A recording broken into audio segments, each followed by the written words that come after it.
Hello friends, welcome back to my channel Gyan Sankalp. तो friends, ये हम यूथ पब्लिकेशन के कंप्लीट रिवीजन कर रहे हैं आपके इंडियन कॉन्स्टिट्यूशन का। ठीक है, इसका पार्ट 1 ऑलरेडी चैनल पे है, आज इसका पार्ट 2 है।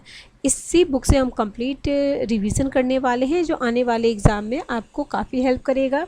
अगर आपका सब्जेक्ट पॉलिटिकल साइंस है तो हेल्प तो करेगा ही, साथ ही साथ अगर आपका जीएस का भी पार्ट है, जीएस का पार्ट तो है ही पॉलिटिकल साइंस, तो उसमें भी आपको काफ़ी हेल्प करेगा, क्योंकि मैं इसमें काफ़ी अच्छे से आपको इंडियन कॉन्स्टिट्यूशन का रिवीजन कराऊंगी। ठीक है, चलिए स्टार्ट करते हैं। चैनल से नहीं जुड़ पाए हैं तो प्लीज़ चैनल को सब्सक्राइब कर लीजिए और बेल आइकन को प्रेस कीजिए, ताकि जब भी मैं वीडियो डालूंगी तो आपको नोटिफिकेशन मिल जाएगा।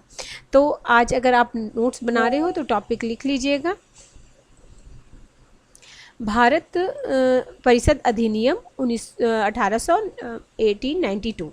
ठीक है, तो देखिए इसमें क्या था, क्या क्या था प्रावधान। तो इसमें था केंद्रीय विधान परिषद सहित वायसराय को अतिरिक्त सदस्यों के मनोनयन का अधिकार किस अधिनियम के द्वारा दिया गया। अतिरिक्त सदस्यों के मनोनयन का अधिकार तो वो भारत शासन अधिनियम 1892 के द्वारा दिया गया। फिर है केंद्रीय विधान परिषद में मनोनीत किए जाने वाले अतिरिक्त सदस्यों की संख्या निर्धारित की गई, तो न्यूनतम 10 तथा अधिकतम 16 की गई। मुंबई मद्रास परिषद में गवर्नर द्वारा नियुक्त किए जाने वाले अतिरिक्त सदस्यों की संख्या निर्धारित की गई, तो न्यूनतम 8 और अधिकतम 20 किया गया। आगे बंगाल प्रांत की परिषद में गवर्नर द्वारा नियुक्त किए जाने वाले अतिरिक्त सदस्यों की संख्या कितनी निश्चित की गई, तो अधिकतम संख्या निश्चित की गई थी 20। फिर केंद्रीय विधान परिषद में अतिरिक्त सदस्यों का निर्धारित कार्यकाल कितना था, तो 2 वर्ष का था। आगे है केंद्रीय विधान परिषद के अतिरिक्त सदस्यों के निर्वाचन हेतु कौन सी रीति अपनाई गई थी, तो परोक्ष निर्वाचन रीति। आगे है किस अधिनियम द्वारा केंद्रीय तथा प्रांतीय दोनों विधान परिषदों के सदस्यों को बजट पर बहस करने एवं प्रश्न पूछने का अधिकार दिया गया, तो वो था भारत परिषद अधिनियम 1892। ठीक है, नेक्स्ट है, आगे है 1892 के अधिनियम के अंतर्गत नवीन विधि निर्माण के तहत प्रांतीय व्यवस्थापिका सभाओं के लिए अनिवार्य था, तो गवर्नर जनरल की पूर्व स्वीकृति। आगे आपातकाल या विशेष आवश्यकता की स्थिति में गवर्नर जनरल को व्यवस्थापिका सभा की मदद से प्रांतों के लिए विधि निर्माण का अधिकार देने का अधिनियम था, तो भारत परिषद अधिनियम 1892। आगे है 1892 के अधिनियम के अधीन प्रांतीय परिषद के अतिरिक्त सदस्यों का चुनाव किया जाता था, तो विश्वविद्यालय, नगर पालिका, जिला परिषद, व्यापार संघ, जमींदारों आदि की सिफारिश पर।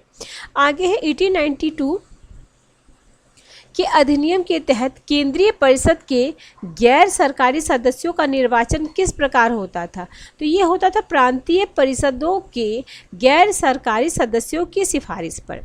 आगे है 1892 के अधिनियम के अधीन गठित होने वाली व्यवस्थापिका सभाओं केंद्रीय तथा प्रांतीय के सदस्य किस प्रकार के प्रश्न नहीं पूछ सकते थे, तो पूरक प्रश्न तथा तर्कपूर्ण प्रश्न। ठीक है, आगे है 1892 के अधिनियम द्वारा स्थापित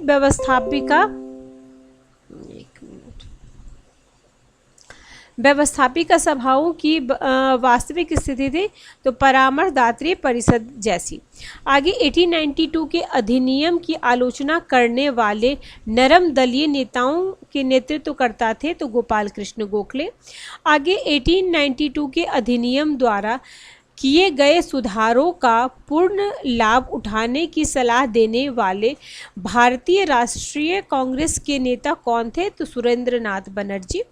1892 के अधिनियम के अधीन गठित होने वाली केंद्रीय परिषद के सदस्य बनाने वाले प्रमुख भारतीय नेता थे, तो गोपाल कृष्ण गोखले, रास बिहारी बोस और सुरेंद्र नाथ बनर्जी। आगे है भारत परिषद अधिनियम 1909। तो 1909 के भारत परिषद अधिनियम को अन्य किस नाम से जाना जाता, तो मार्ले मिंटो सुधार के नाम से जाना जाता है। इसको आपको मैच द फॉलोइंग में भी दे देगा, एक साइड वो 1919 दे देगा, 1935 दे देगा, क्या नाम दिया जाता है 1909 दे देगा, तो वो भी ध्यान रखिएगा। तो इसको मार्ले मिंटो बोलते हैं। भारत परिषद अधिनियम 1909 के किस वर्ष लागू किया गया था, देखो इम्पॉर्टेंट है ये टॉपिक, क्योंकि देखिए मतलब कब बोलते हैं, क्या बोलते हैं, तो कई बार आ चुका है। तो कब इसको लागू किया गया था, तो 10 जनवरी 1909 10 को। आगे है 1909 के अधिनियम द्वारा वायसराय को केंद्रीय परिषद में अतिरिक्त सदस्यों की संख्या बढ़ाकर दी गई थी, तो 60 सदस्य।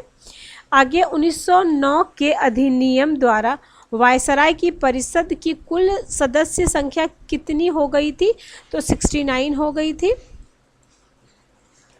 आगे है किस अधिनियम द्वारा मुसलमानों के लिए पृथक सामुदायिक प्रतिनिधित्व प्रणाली लागू की गई थी, तो यह है भारतीय परिषद अधिनियम 1909। सांप्रदायिक प्रतिनिधित्व की व्यवस्था द्वारा भविष्य में देश विभाजन की आधारशिला तैयार करने वाला अधिनियम था, तो 1909। आगे है लॉर्ड मिंटो ने मुसलमानों को निर्वाचन संबंधी कौन सी सुविधाएं प्रदान की थी, तो पृथक निर्वाचन। सांप्रदायिक प्रतिनिधित्व का जन्मदाता किसे माना जाता है, तो ये भी लॉर्ड मिंटो को माना जाता है। भारत सचिव लॉर्ड मार्ले ने निर्वाचन हेतु किस निर्वाचक मंडल की सिफारिश की थी, तो मिश्रित निर्वाचन मंडल की। आगे है वह अधिनियम जिसके द्वारा विधि निर्मात्री परिषद का नाम सर्वप्रथम व्यवस्थापिका सभा रखा गया, तो भारतीय परिषद अधिनियम 1909। सुधारों की प्रकृति तथा प्रतिनिधित्व विस्तार के संदर्भ में रिपोर्ट सुधारों की प्रकृति तथा प्रतिनिधित्व विस्तार के संदर्भ में रिपोर्ट देने हेतु लॉर्ड मिंटो द्वारा नियुक्त की गई समिति के अध्यक्ष थे A.T. अरुणेंडेल। आगे भारतीय परिषद अधिनियम 1909 के तहत वायसराय की कार्यकारिणी परिषद में किसे प्रथम भारतीय सदस्य के रूप में नियुक्त किया गया था, तो सत्येंद्र प्रसाद सिन्हा को। आगे केंद्रीय एवं प्रांतीय व्यवस्थापिका सभाओं की व्यवस्था और शक्तियों के विस्तार का विस्तार का अधिनियम 1909 भारत परिषद अधिनियम 1909 के परिषद कानून के अंतर्गत केंद्रीय तथा प्रांतीय व्यवस्थापिका सभाओं के सदस्यों के संदर्भ में बनाए जाने वाले अधिनियमों की क्या आवश्यकता था, तो ये था सब परिषद भारत सचिव की स्वीकृति प्राप्त करना। आगे 1909 के परिषद कानून के अनुसार विशिष्ट निर्वाचन क्षेत्रों की कितनी श्रेणियां, तो 3 है। विधायी परिषदों में पूरक प्रश्न पूछने की व्यवस्था किस अधिनियम द्वारा की गई, तो भारत परिषद अधिनियम 1909। आगे है विधायी परिषदों में लोकहित के विषय को प्रस्तुत करने का अधिकार देने वाला अधिनियम था, तो भारत परिषद अधिनियम 1909। भारत शासन अधिनियम 1919 भारत सरकार अधिनियम 1919 की आधार सामग्री थी, मॉन्टेग्यू चेम्सफोर्ड रिपोर्ट 1918। भारत सरकार अधिनियम 1919 का उद्देश्य भारत में एक उत्तरदायी शासन की स्थापना करना। ठीक है, इंपॉर्टेंट है ये भी। आगे भारत सरकार अधिनियम 1919 की प्रस्तावना में समावेश था अगस्त घोषणा के मूल सिद्धांत का। आगे ब्रिटिश संसद में भारत सरकार अधिनियम 1919 कब पारित किया गया था, तो दिसंबर 1919 में ही पारित किया गया था। ठीक है, आगे है भारत सरकार अधिनियम 1919 लागू किया गया था 3 जनवरी 1900। देखो, पारित किया गया था दिसंबर 1919 और लागू किया गया था 3 जनवरी 1921। इंपॉर्टेंट है, ये ध्यान रखिएगा। भारत सरकार अधिनियम 1919 के ने प्रांतों में उत्तरदायी सरकार की स्थापना के लिए किस प्रणाली को अपनाया था, तो द्वैध शासन प्रणाली को अपनाया था। 1909 के अधिनियम के अंतर्गत प्रांतीय कार्यकारी परिषद की शक्तियों का विभाजन कितने भागों में किया गया, तो 2 भागों में, आरक्षित और हस्तांतरित विषय। ठीक है, आरक्षित और हस्तांतरित विषयों पर राज्यों के गवर्नर किसकी सलाह पर कार्य करते थे, तो मंत्रियों की सलाह पर। आगे आरक्षित विषयों पर राज्य के गवर्नर किसकी सलाह पर,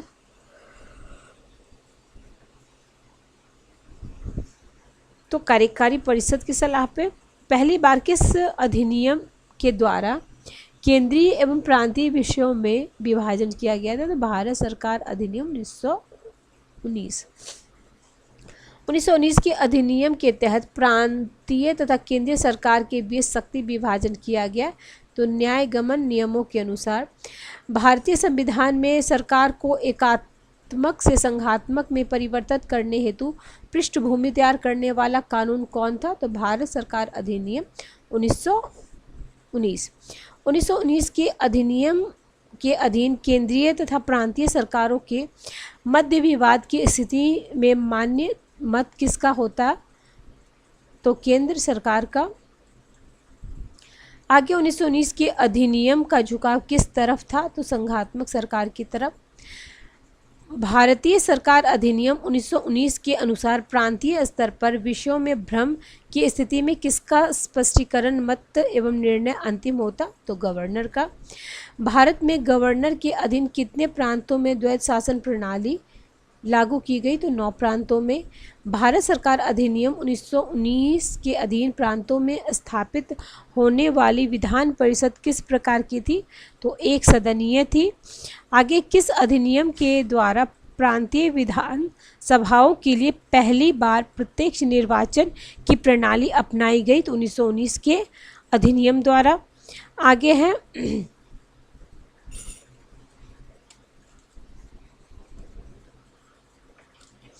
1919 के अधिनियम के अंतर्गत प्रांतों में पृथक निर्वाचन क्षेत्रों की व्यवस्था किन वर्गों के लिए की गया है? तो इसमें सिख आ गए थे, भारतीय ईसाई आ गए थे, यूरोपीय और आंग्ल भारतीयों के लिए। ठीक है, आगे है आगे आपका है 1919 के अधिनियम के द्वारा प्रांतीय विधान परिषदों में दलित वर्ग, श्रमिक आदि को प्रतिनिधित्व देने के लिए व्यवस्था की गई थी। तो मनोनयन के द्वारा। आगे भारत सरकार अधिनियम 1919 में प्रांतीय विधानसभाओं के निर्वाचन हेतु मतदान की शर्तें किस प्रकार निर्धारित की गई थी? तो अलग अलग प्रांतों के लिए अलग अलग। आगे प्रांतीय विधान मंडलों को प्रांतीय विषयों पर विधि बनाने का अधिकार किस अधिनियम के द्वारा दिया गया था? तो भारत सरकार अधिनियम 1919। किस अधिनियम द्वारा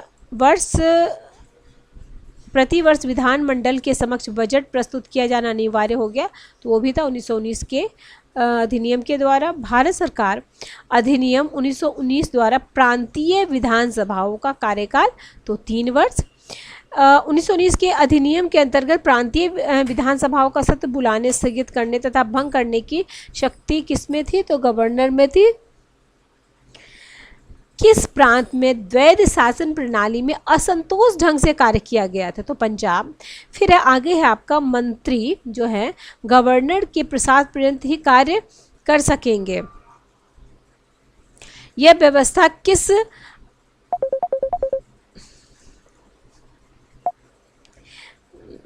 एक मिनट हाँ मंत्री गवर्नर के प्रसाद पर्यंत ही पद पर रह सकेंगे। यह व्यवस्था किस अधिनियम के द्वारा किया गया? तो भारत सरकार अधिनियम 1919 के द्वारा। आगे भारत सरकार अधिनियम 1919 के अंतर्गत गवर्नर द्वारा अध्यादेश जारी किए जाने हेतु वांछित शर्त क्या थी? तो वायसराय की अनुमति। किस अधिनियम द्वारा केंद्र में प्रथम बार द्विसदनीय विधानसभा स्थापित की गई? तो 1919 के अधिनियम द्वारा। वह अधिनियम जिसके द्वारा प्रथमतः राज्यसभा स्थापित की गई? तो भारत सरकार अधिनियम 1919। आगे 1919 के अधिनियम द्वारा स्थापित राज्य सभा का कार्यकाल 5 वर्ष। 1919 के अधिनियम के अनुसार विधानसभा में कौन सा प्रस्ताव प्रस्तुत किया जाना अनिवार्य था? तो कर वृद्धि विषयक सभी प्रस्ताव, आर्थिक बिल। आगे 1919 के अधिनियम द्वारा भारत सचिव की परिषद की संख्या पुनर्निर्धारित की गई थी। तो 8 न्यूनतम और 12 अधिकतम। 1919 के अधिनियम द्वारा गवर्नर जनरल की कार्यकारिणी में भारतीय सदस्यों की संख्या पुनर्निर्धारित की गई। तो 3 2 से बढ़कर। ठीक है, आगे है 1919 के अधिनियम के अनुसार किन विषयों पर भारतीय परिषद का मत अति आवश्यक था? तो आय, व्यय तथा अखिल भारतीय सेवा संबंधी नियम। किस अधिनियम द्वारा लंदन में भारत के उच्चायुक्त के कार्यकाल का सृजन किया गया? तो 1919 के भारत सरकार अधिनियम द्वारा। किस अधिनियम द्वारा प्रावधान किया गया कि केंद्रीय बजट एवं प्रांतीय बजट अलग अलग पेश होंगे? भारत सरकार अधिनियम 1919 द्वारा। आगे किस अधिनियम के द्वारा पहली बार लोक सेवा आयोग की स्थापना की गई? तो भारत सरकार अधिनियम 1900, ये इम्पॉर्टेंट है, 1919 के द्वारा। भारत सरकार अधिनियम 1919 के अधीन केंद्रीय सरकार में विहित विषय है। तो केंद्रीय सरकार में क्या क्या है? तो नाविक सेना, वायु संबंध, भारतीय राजाओं से संबंध, रेलवे, डाक, तार, मुद्रा, ऋण, आय के साधन, फौजदारी तथा दीवानी कानून, अखिल भारतीय सेवाएं आदि।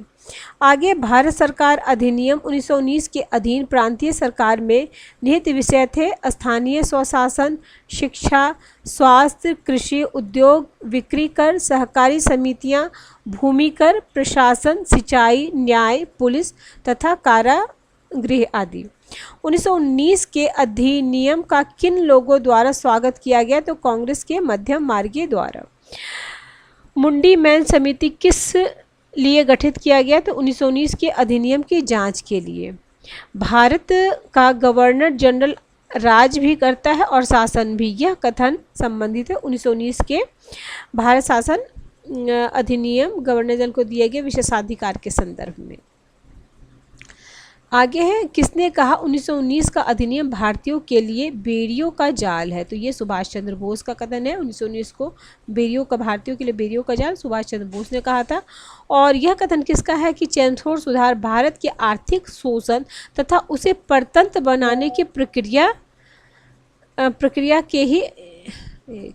के ही अंग हैं। तो ये महात्मा गांधी। तो चलिए आज हम 1919 वाला ही करेंगे, कल के क्लास में 1935 और 1946 वाला जो अधिनियम वो करा लेंगे। चलिए फ्रेंड्स, किसी वजह से चैनल हेल्प कर रहा है प्रिपरेशन में तो ज़रूर चैनल को सब्सक्राइब कर लीजिए, फिर बेल आइकन को प्रेस कर दीजिएगा। मिलेंगे हम नेक्स्ट क्लास में। Till then bye bye, keep watching and keep sharing.